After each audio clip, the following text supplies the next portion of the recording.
계속해서 민주당 이야기도 좀 짚어보겠습니다. 이 단식 농성 중 건강 악화로 병원으로 이송됐던 이재명 민주당 대표 오늘 35일 만에 당무에 복귀했습니다. 국회로 돌아온 이재명 대표의 첫 메시지는 무엇이었을까요? 들어보시죠.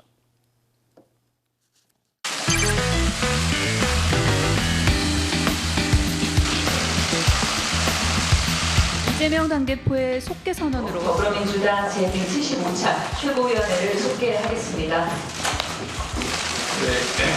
방송을 계속해서 당대표라고 이재명 당대표의 속개 선언으로 당대표는 저기 최고위원 회의를 속개하겠습니다. 여러분, 먼저 여러 가지 일로 심려를 끼쳐 드린 점에 대해서 죄송하다는 말씀을 드립니다. 우리 민주당의 제1과제는 그래서 바로 민생을 지키고 평화를 회복하고 민주주의를 진척시키는 것입니다. 국민의 삶을 국정 기조를 전면 쇄신해야 합니다. 무능과 폭력적 행태의 표상이 되어버린 내각을 총사퇴시켜야 합니다.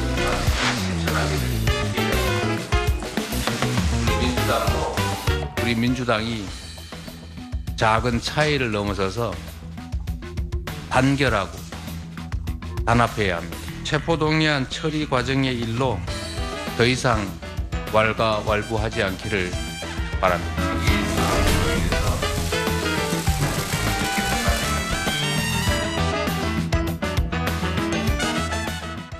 네, 민주당 대표 얘기니까 전재수 의원님. 네.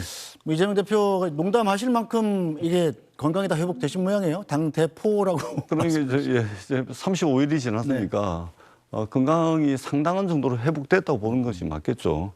오늘 이제 제가 보기에는 이제 두 가지 메시지인데 일단은 민주당을 향해서는 단합을 이야기했습니다. 그리고 윤석열 정부와 집권 여당에 대해서는 변화를 주문한 것 같습니다. 일단 당의 단합이 가장 중요한 것이 이제 곧 있으면 총선입니다. 지금 이제 뭐 여러 가지 뭐 이런저런 현안들이 있습니다만 어떻든 야당이 분열해서는 이게 총선을 치를 수가 없습니다. 그런 측면에서 당의 단결과 단합을 주문한 것으로 읽혀지고요. 그다음에 대통령과 집권 여당을 향해서는 변화를 주문을 했는데 자 지금 한번 보십시오. 우리가 수출이 12개월 연속 계속해서 마이너스를 긋고 있습니다. 우리가 지금 무역 수지가 5개월 정도 흑자가 나고 있습니다만 이게 수출보다 수입 감소폭이 더 큰 말하자면 불황형 말하자면 흑자가 나고 있는 거 아니겠습니까? 뿐만 아니고 버스비, 지하철비, 택시비 전부 다 오릅니다. 이제 곧 겨울인데요. 난방비도 모르긴 몰라도 1, 2월 달 되면 아마 이게 폭탄 고지서가 날라올 가능성이 상당히 많습니다. 경제가 굉장히 어렵거든요. 그럼에도 불구하고 윤석열 정부 지난 2년을 되돌이켜 보면 우리 뉴스를 장식한 것은 경찰, 검찰, 감사원발 뉴스밖에 없습니다. 주로 거기에 등장하는 키워드를 보자면 내사, 수사, 기소, 소환, 압수수색 이런 것밖에 없었습니다. 보건복지부가 뉴스에 전면을 차지해서 연금개혁을 논한다든지 노동부가 뉴스거리가 돼가지고 노동개혁을 이야기한다든지 교육부가 뉴스의 중심이 돼서 교육개혁을 논한다든지 이런 것들은 온데간데 없이 경찰, 검찰, 감사원 최근에는 국민권익위원회까지 지금 뉴스를 장식하거든요. 그렇기 때문에 이제는 먹고 사는 문제, 삶의 문제에 천착하지 않고서는 윤석열 정부가 상당히 어려울 수 있다. 그런 측면에서 집권 여당과 윤석열 정부의 변화를 이제 주문을 한 것입니다. 이념 중심이 아니고 국민의 삶 중심으로, 네. 그다음에 이념 중심이 아니고 국익을 중심으로 해달라라는 그런 변화를 요구한 것이 오늘 두 가지 메시지였습니다. 네, 최성은 조문 의원님. 이재명 대표 뭐 당 내부의 단합은 강조한 건 뭐 당연한 얘기일 테고 여당 입장에서는 지금 국정기조 쇄신 그래서 내각 총사퇴를 요구하지 않았습니까? 네. 어떻게 보셨습니까? 저는 이제 국정기조 쇄신, 내각 총사퇴라는 단어에서 읽히는 게 내년 총선은 정권 심판론으로 치르겠다라는 메시지를 이제 당내 의원들에게 던진 거죠. 그러니까 그걸 하기 위해서 나는 그 분열을 내가 먼저 조장하지는 않겠다. 사실 또 이재명 대표가 아무리 뭐 그 당원들이 5만 명 이상이 이게 가결 의원들에 대해서 징계를 요구했다 하더라도 아니 헌법과 국회법에 따라서 소신 투표를 한 당원 국회의원들 어떻게 징계합니까? 징계할 방법도 없을 뿐더러 이제는 사실은 본인이 굉장히 이제 말하자면은 당을 장악해서 돌아온 입장에서 굳이 이렇게 먼저 선제적으로 당의 분열을 꾀할 필요가 없겠죠. 그래서 그런 자신감 표현이라고 보고요.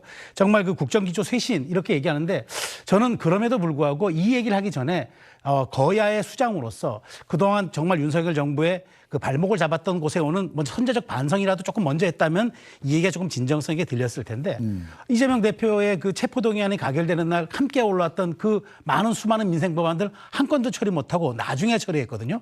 그만큼 민주당도 어찌 보면 그동안의 방탄 논란에 이제 쌓여가지고 민생에 대해서 국민의힘과 대통령이 받지 못할 법안을 통과시켜서 거부권을 유도한다든가 이런 과정을 통해서 사실 정말 정치를 냉각기로 이끌었던 그런 파행에 대한 책임도 분명히 있거든요. 그런데 이제 여기에 대한 이런 방법 없이 무조건 대통령과 여당이 국정쇄신하고 내각 총사퇴하면 마치 이제 우리 나라가 잘 돌아갈 것처럼 이렇게 말씀하시는 거는 사실은 뭐 야당 대표 입장에서는 충분히 할 수 있는 얘기나 그럼에도 불구하고 크게 진정성 있게 들리지 않은 거는 본인들의 반성이 먼저 선결되지 않았다는 점 하나 지적드리고 싶고 정말 저는 그렇게 가야 한다고 맞습니다. 지금 전 의원님 말씀하신 대로 굉장히 나라가 여러 가지 민생과 나라가 어려운 거 사실입니다. 그렇다면은 우리 법안 통과의 3분의 2 이상을 갖고 있는 그 거대 여당의 수장이 대통령과 여당의 주문만 해서 되겠습니까? 본인들이 할 건 우리가 최대한 협조하겠다라고 먼저 선제적으로 제안했을 때 저는 이 얘기가 좀 더 빛났을 거라고 봐요. 이제 방탄 리스크 많이 이제 해소하고 돌아온 것처럼 다시는 말씀하시지만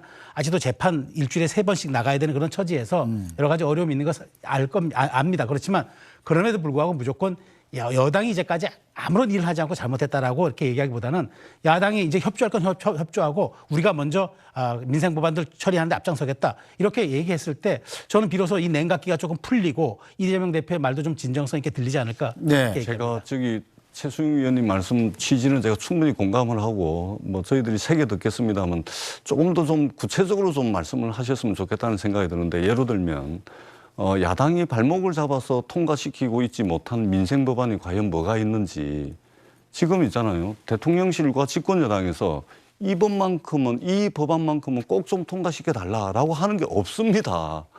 구체적으로 무슨 법안이 있죠? 한번 말씀을 한번 해보십시오.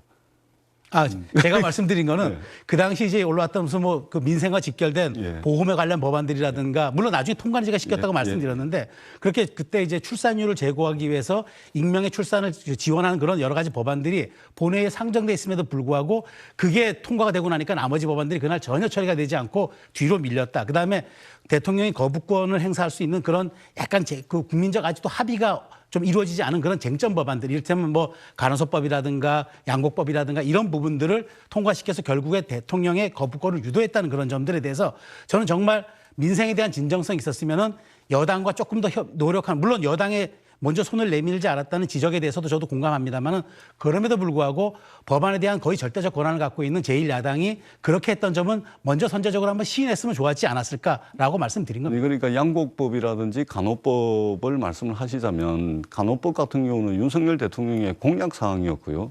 그다음에 양곡법 같은 경우는 특히 우리 이제 그 쌀농사를 짓는 농민들의 직접적인 요구가 있는 겁니다. 그런 요구를 반영해서 야당이 국회에서 통과를 시킨 것이고 그 외에 민생 법안이라고 이야기하는 것을 민주당이 발목을 잡아가지고 통과를 안 시켜준다든지 이런 게 전혀 없습니다. 조금 전에 이제 그 실손보험 신속하게 이제 청구하는 그것도 이제 제가 이제 대표 발의를 했던 법인데 이거는 사실상 이제 20대 국회 때 제가 발의를 했다가 폐기가 되고 21대 국회에 통과된 것이거든요. 이게 분초를 다투는 그런 법안은 아니었습니다. 그렇기 때문에 집권 여당이 예를 들면 이제 물가가 치솟고 있고 전세 사기 문제 굉장히 심각하고 버스비, 택시비 다 오르고 대출이자 내야 되고 이런 이제 민생 문제들이 있는데 이런 부분과 관련해 가지고 어떤 정부 입법을 통해 가지고 야당의 협조를 요구한다든지 이런 구체적인 법안이 없어요. 그러니까 정치인들이 맨날 나와가지고 텔레비 나와가지고 맨날 민생 이야기하는데 구체적으로 이야기하라 그러면 아무도 이야기를 못해요. 굉장히 저는 공허하게 들리거든요. 그렇기 때문에 정권 심판론에 맞서서 야당 심판론을 꺼내들기 위해서 마치 민주당이 민생 법안을 말하자면 협조 안 해준다 이렇게 하는 것은 조금 좀 구체성이 좀 떨어지는 게 아닌가라는 생각이 듭니다. 마지막 또 한 말씀만 제가 드리면 네. 어쨌든 정부가 출범해도 정부조직법 개편안이라든가 여러 가지 할 수 있었던 것들에 대해서 정부가 공약상 제대로 이행하지 못하게 어쨌든 그렇게 야당이 굉장한 말하자면 거여의 힘을 행사하면서 1년 동안 여당이 할 수 있는 일들을 못 해온 것도 사실이기 때문에 그런 부분에 대해서 지금 여당이 국정쇄신하고 그다음에 내각 총사퇴하든 이런 일신의 면모를 하는 것도 필요하다고 주문하기 전에 야당이 먼저 선제적으로 그런 반성을 했었으면 더 설득력이 있었을 거란 말씀을 드린 겁니다. 네. 그러니까 한 가지 예를 들면 우주항공청 이제 장재원 의원도 말씀을 많이 하셨는데 우주항공청을 민주당이 발목을 잡고서 통과를 안 시켜준다 이런 비판이 있었는데 그건 전혀 사실과 틀립니다. 지금 집권 여당에서는 윤석열 정부에서는 우주항공청을 출범을 시키되 그것을 차관급으로 하자 출범을 시킬 때 이렇게 주장을 하는 것이고 저희 민주당은 뭐냐면 우주 시대가 열렸는데 다른 나라는 우주로 막 쏘아대고 지금 저만큼 앞서 나가는데 차관급으로 출범을 해가지고는 안 된다. 그래서 처음부터 출범할 때부터 장관급으로 해가지고 좀 인력도 좀 충분히 하고 이렇게 가자는 이런 이견이 있는 것이거든요. 그렇기 때문에 이런 것은 이제 이견이고 토론이 필요한 부분이지 발목을 잡는 게 아닙니다. 네. 차관급으로 할 것인지 장관급으로 할 것인지 이런 네. 그 이견이거든요. 네. 어쨌든 이 국민들이 바라는 건 여야가 좀 덜 싸우고 대화를 통해서 민생을 위해서 좀 힘써달라라는 걸 텐데요. 자, 김기현 국민의힘 대표 어제 고위당정 협의회에서 이재명 대표를 향해서 민생 협치 회담을 개최하자는 제안을 했습니다. 이에 대해서 민주당은 김 대표의 제안에 대해서 윤 대통령이 참여하는 여야 정 3자 회동 역제안에 나섰습니다. 민생 국회가 되도록 여야 대표 민생 협치 회담을 개최하고자 제안하고자 합니다. 언제 어디서든 형식과 격식에 구애받지 않고 야당 대표와 만나겠습니다. 허심탄회한 대화를 통해 꼬인 것은 풀고 신뢰는 쌓아나가도록 하겠습니다. 그래서 대통령이 직접 나서서 지금의 민생과 정치 복원을 위해서 나서야 할 때다. 이렇게 보는 게 민주당의 기본적인 입장입니다. 그래서 경제 회복과 민생을 챙기기 위해서 여야정 대통령과 여당 대표 그리고 야당 대표 3자 회동을 제안하는 바입니다. 당사가 회담을 안 하겠다는 의미로 이해하는 건가요? 예, 3자 회동을 저희들이 제안한 것입니다. 네. 자, 민석기 논설위원. 네. 자, 민주당이 대통령이 껴서 같이 만나자, 셋이. 그 얘기잖아요. 김기현 대표, 이재명 대표, 대통령 이렇게 만나자는 제안을 한 데 대해서 국민의힘이 민주당의 태도 변화를 기대한다. 뭐 이런 얘기를 했단 말입니다. 이건 무슨 뜻입니까? 뭐 아직까지는 김기현 대표와 대표회담을 먼저 하는 게 어떻겠냐 뭐 이런 뜻이 담겨 있는 것 같은데 이 부분에 대해서는 민주당도 과거에는 여야 영수회담 하자 이래서 대통령과 이재명 대표의 1대1 회담, 양자회담을 주장했는데 지금 한 발짝 물러선 것이거든요. 그리고 여야 대표와 대통령이 만나는 회담은 그전에도 여러 차례 실시된 적이 있습니다. 그러니까 여야가 이제 그 강서구청장 선거 이후에 국민 여론을 보고 또 반성할 점을 찾아서 민생을 중시하면서 협치해야 된다 이런 부분에 대해서 공감대가 있기 때문에 이 부분은 그 대통령이 지금 순방 중이시잖아요. 네. 그러니까 순방이 끝난 후에 청와대가 입장 정리를 한다면 그 개최 가능성이 저는 있을 것으로 생각을 하고 있습니다. 네, 자, 민주당이 제안한 3자 회동. 자, 대통령실이 지금 부쩍 소통을 강조하고 있지 않습니까? 받아들일 가능성도 있지 않을까요?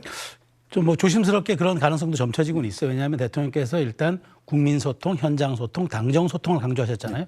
사실 당정 소통만 강조해가지고 과연 우리 산적한 이번에 예산이라든가 법안 처리 다 가능하냐. 어쨌든 지금 야당이 키를 쥐고 있기 때문에 야당과의 소통도 해야 된다. 다만 지금 원래 대통령께서 이제 원래 지금 순방 중이기도 하지만 네.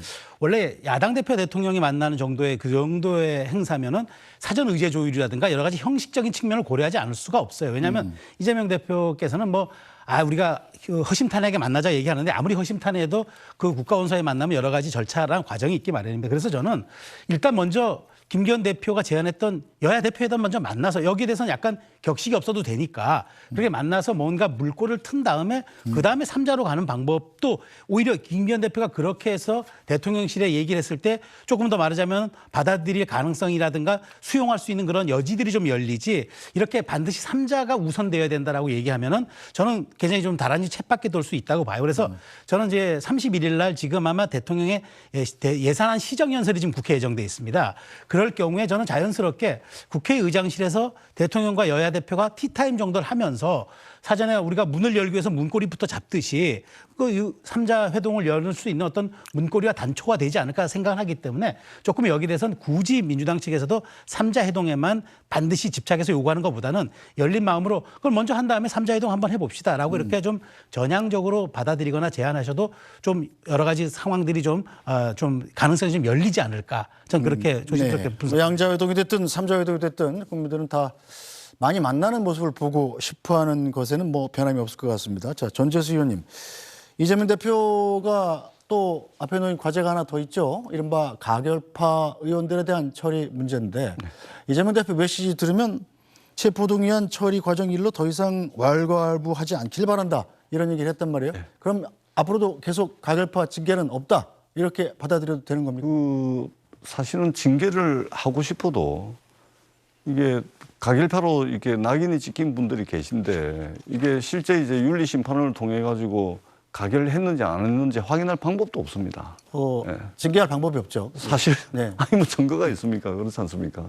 그렇기 때문에 제가 아까도 모두에 말씀을 드렸듯이 야당이 집권 여당을 상대로 총선을 치르는데 분열해가지고 다 끌고 모아도 될까 말까 한 판에 분열해가지고 선거를 치를 수가 없습니다.